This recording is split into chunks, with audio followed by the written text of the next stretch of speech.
Voilà, Madame Émilie Marche a la parole. Alors déjà, d'entendre dire « Oh, alors qu'on ne peut pas avoir 3 minutes quand même », on parle quand même de 345 suppressions de postes et 400 sous-traitants touchés dans le bassin grenoblois. Donc c'est des start-up et des PME en plus. Parce que quand il y a 345 suppressions d'emplois comme ça, il y a tout un secteur derrière qui est aussi touché.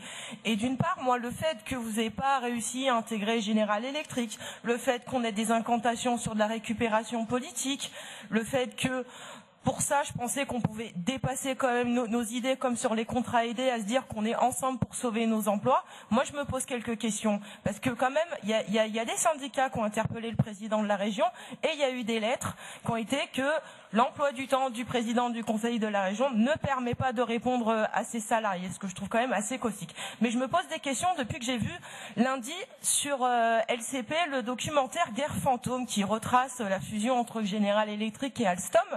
Et là, on y trouve quand même des choses assez bizarres, comme le cabinet de Nicolas Sarkozy, qui était conseiller juridique de General Electric pendant la fusion, comme Clara Guémard, la femme de Hervé Guémard, comme Jérôme Pécresse, président de GE Hydro. Bizarrement, en Ile-de-France, c'est pas touché, on se posera la question. Mais moi, honnêtement, quand je disais que la région, elle doit interpeller le président de la République, c'est que la région, elle doit prendre ses positions et de dire, bah nous, on demande à l'État, comme ils ont fait pour STX, comme ils peuvent le faire, de prendre ses responsabilités. Parce qu'au bout d'un moment, quand on est élu et quand on a un mandat, on doit avoir des responsabilités. Et pour ça, parce que là, il y a un intérêt général. Parce que la France, elle est signataire des accords de Paris. Et dans les accords de Paris sur le climat, l'hydraulique doit être la première source d'énergie renouvelable. Et comment voulez-vous qu'on y arrive sans le site? Et c'est pas que la filière hydraulique, parce que si les 345 suppressions d'emplois se font à General Electric, il n'y a plus de filière hydraulique sur le bassin grenoblois. Il n'y a pas le centre de formation d'EDF qui est en train de réfléchir à être construit à Saint-Martin-Vignoux à côté. Et ce centre, il a 100 ans. C'est l'ancien ERPIC. Donc c'est 100 ans d'histoire industrielle qu'on est en train de brader. On est en train de vendre notre patrimoine pour rien. Juste pour que des actionnaires se gavent encore plus.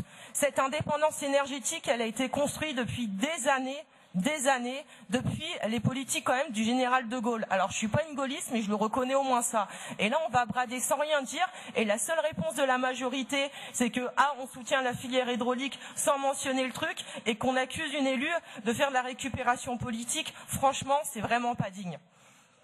Bien, merci. Est-ce qu'il y a d'autres interventions?